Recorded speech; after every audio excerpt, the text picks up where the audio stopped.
This is the Xiaomi 14 Ultra. This is the Xiaomi 14, and it does seem like this is Xiaomi every time a competitor launches a brand new flagship smartphone. Let me see.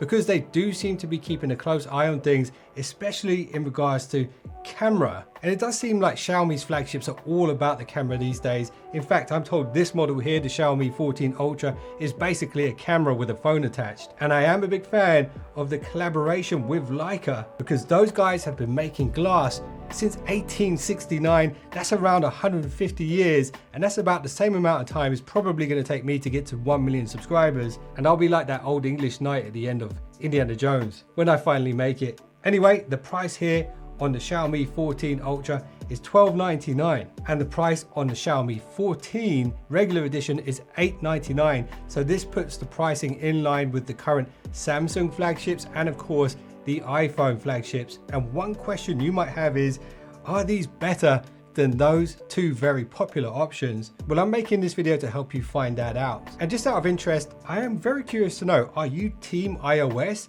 or are you team Android? Let me know in the comments. Anyway, in this video, I'm going to do a side-by-side comparison of the design differences between these two. I'll also run through the key tech spec differences that you need to know about if you're trying to decide which one's better for you. I'll also do a benchmark so you can see how they perform under pressure, and also you'll get an idea of the battery life during those benchmarks. And you're going to want to stick around because there's something very important and very interesting that I want to show you guys towards the end of this video that actually might sway your decision as to which one of these would be better for you. But before we do that, first, let's get these out of the box.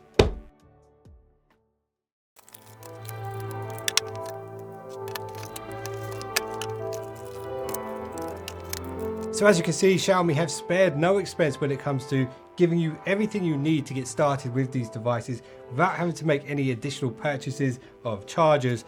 And both the chargers on these two devices are 90 watts, which is pretty incredible. These are the European chargers. Of course, you buy this in the UK, you'll get the UK version.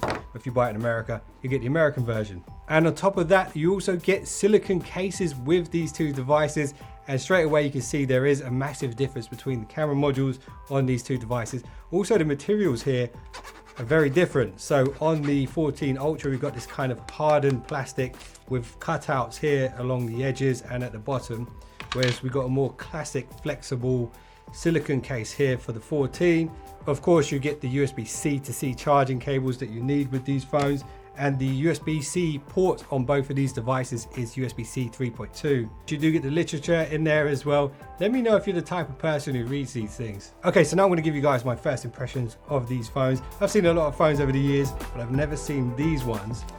And I must say straight away, camera module here, looking really nice, very premium.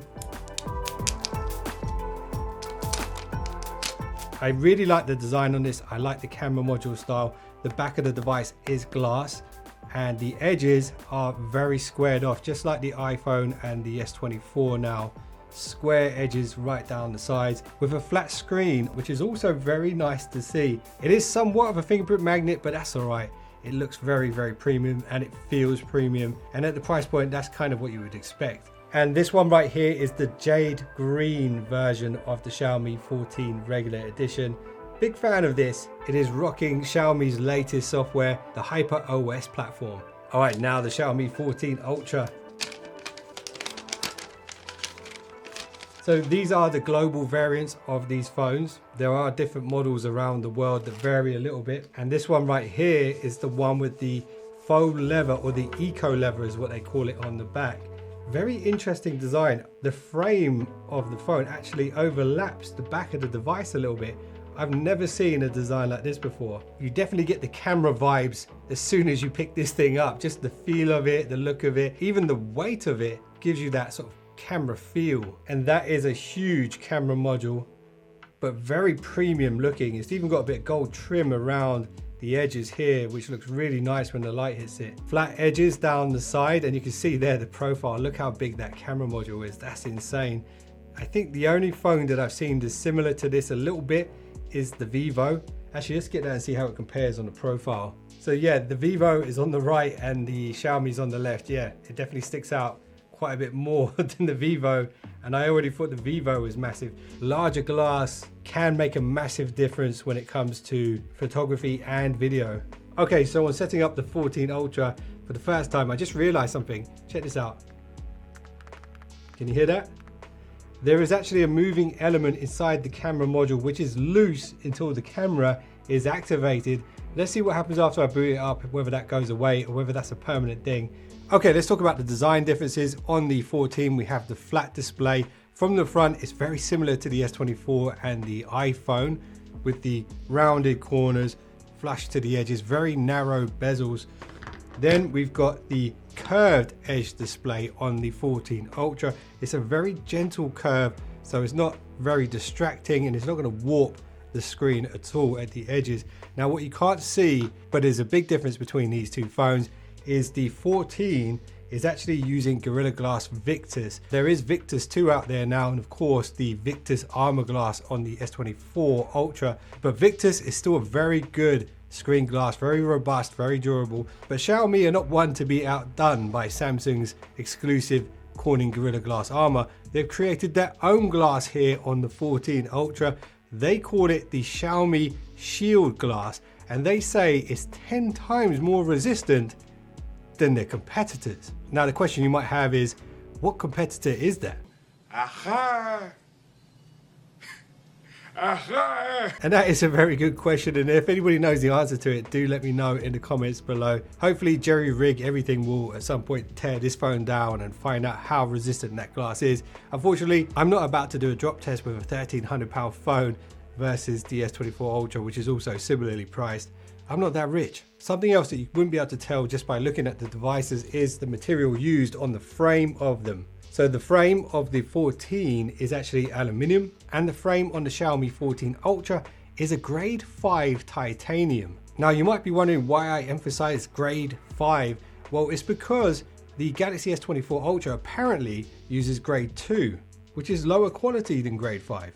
And grade 5 is the same type used on the iPhones. But something to keep in mind is if you are going to throw a case on it or use the one that came with the phone, then the frame material doesn't matter all that much. Both phones have a dual SIM tray, and both phones have an IP68 rating, which means they are waterproof and can be submersed in 1.5 meters of water for up to 30 minutes. Now I wouldn't recommend you do that, but that's definitely something that's good to know. Now let's talk about speed and power. So there are differences in the battery sizes on these two devices.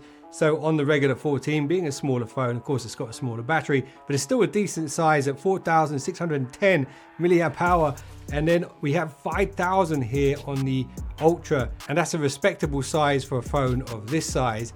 And what's really impressive about these two phones is the charging speed. So you do get that 90-watt charger in the box that can get these to around 100% in around 30 minutes. That's pretty incredible. But something else that's really next level is the Qi wireless charging, and you do have to get a specific charger for these phones, but the Ultra is capable of 80-watt wireless charging, and the regular 14 is capable of 50-watt wireless charging. And both phones do support reverse wireless charging at 10 watts, so that means you can charge your buds or your watch on the back of the phone if you need to. Now let's talk about display. There are some big differences here, but actually both screens are very impressive.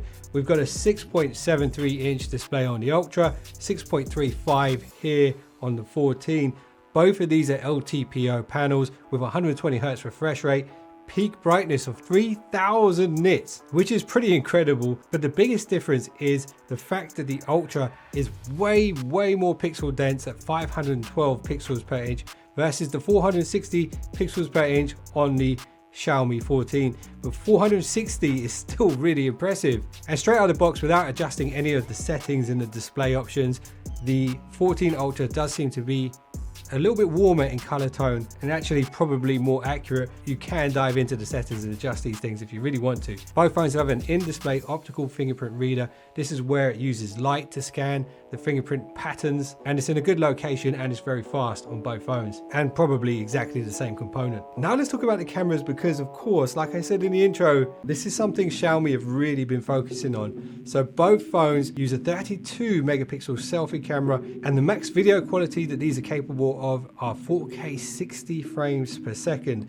And now let's flip over to the rear cameras, because this is where it gets very interesting. The primary camera on both phones is 50 megapixel, but the sensor is very different. So on the 14, it uses a 1/1.3 inch sensor, which is a good size, but the 50 megapixel sensor on the Ultra is a 1-inch type sensor. And to put it very simply, if you have a bigger image sensor, you can capture more light. So technically, on paper, the photo quality should instantly be better on that primary camera, but I'll let you be the judge of that. Something else that's very, very interesting about the primary camera on the Ultra is it has a variable aperture, and it's not like the variable apertures we've seen on other phones in the past. This is a stepless variable aperture, which means it can close the iris and open it all the way up. So if you want to manually adjust the amount of light that's hitting the sensor to create a shallow depth of field naturally without using AI and things like that, you can do that on this phone. And if you want to close it all the way down to capture more of a landscape shot with lots of detail, you can do that as well. Both phones do have laser autofocus and optical image stabilization on the primary cameras. Both phones also have a 50 megapixel telephoto camera with optical zoom, and I am going to be doing the camera comparisons, to keep an eye out for that if you want to see how they compare, because the specs on the sensor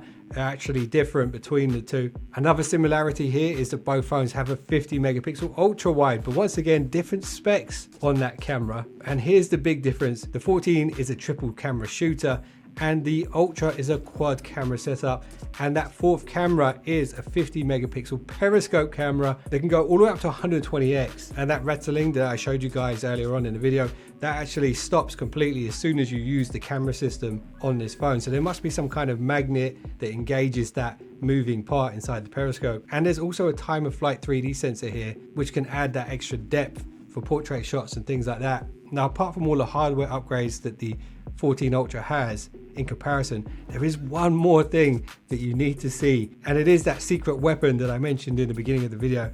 We'll get to that very shortly, but first you need to know about the brains behind the brawn here. They are using Xiaomi's brand new Hyper OS, which is a refined version of their old MIUI, and they give you way more control now. So all the bloatware that used to annoy the hell out of me, some of which I couldn't uninstall, now you can pretty much uninstall everything, which is fantastic. Something I really like about HyperOS is there's a lot more control of the lock screen and always on display features now. And it's way less of a heavy launcher than some of the other platforms out there today. And when you combine this with the fact that it's rocking the Snapdragon 8 Gen 3, which is the most powerful chipset on Android right now, you've really got some of the most powerful hardware in your hands. And then you've got the 16 gig of RAM, which is crazy.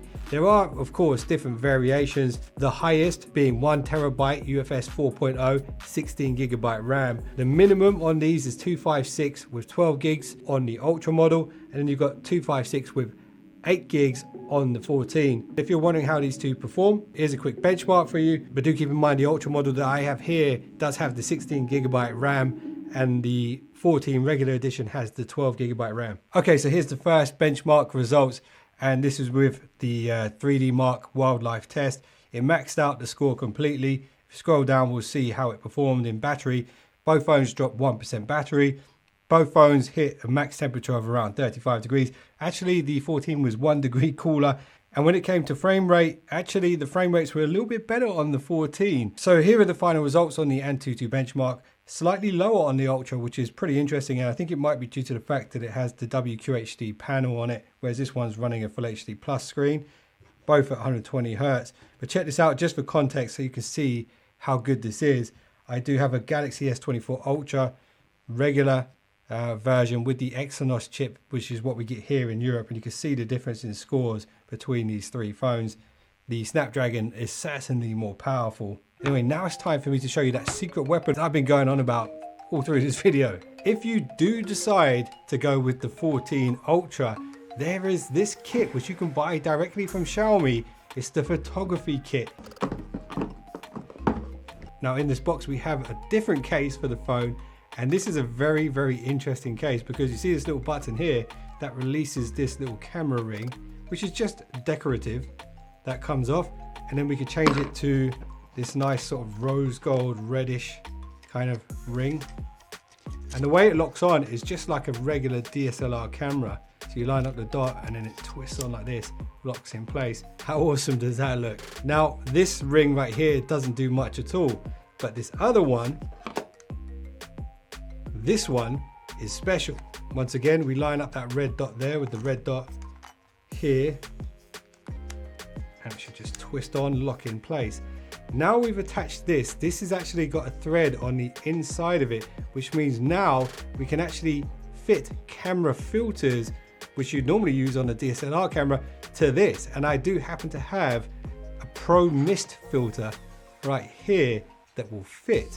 And this is a filter that I normally use on my A camera. It kind of gives like a soft light effect, takes some of the sharpness off the bright lights and things like that. Now this opens the door to so much more. For example, this is a variable ND filter, so when you twist this red ring here, it's like a pair of sunglasses for the lens. And when it's a very sunny day, you can use this, and this means you'll be able to control the shutter speed and the ISO better, lose less quality in your photos by manually adjusting the ND filter here.